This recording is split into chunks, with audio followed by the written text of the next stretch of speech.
গত ৫ আগস্ট পদত্যাগ করে হাসিনা ওয়াজেদ দেশ ছেড়ে ভারতে পালিয়ে যান।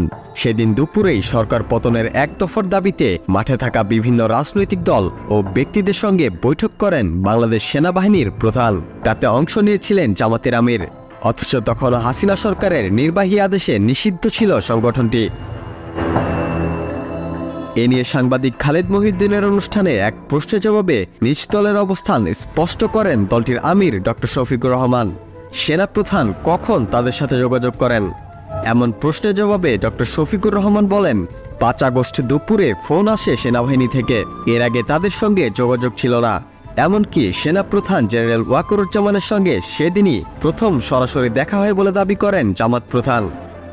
একটি নিষিদ্ধ সংগঠনের নেতাকে সেনানিবাসে যেতে বলা হচ্ছে, বিষয়টি তো ফাঁদও হতে পারত, এমন শঙ্কা ছিল কিনা জানতে চাইলে জামাতের আমির বলেন, এটা মনে হতেই পারে, কিন্তু আমি মনে করিনি। সরকার হঠাৎ করে ১ আগস্ট আমাদের যখন নিষিদ্ধ করে আমরা সেটা গ্রহণ করিনি, সঙ্গে সঙ্গেই বর্জন করি। সবাই আমাদের সঙ্গে সংহতি প্রকাশ করে। বিএনপি সহ বিরোধী দলের সবাই নিন্দা করেছে, কারণ এটা ছিল ইস্যু ভিন্ন খাতে প্রবাহিত করার কৌশল। এটা কেউ গ্রহণ করেনি। কাজেই সেনাপ্রধানের দাওয়াত আমরা অস্বাভাবিক মনে করিনি।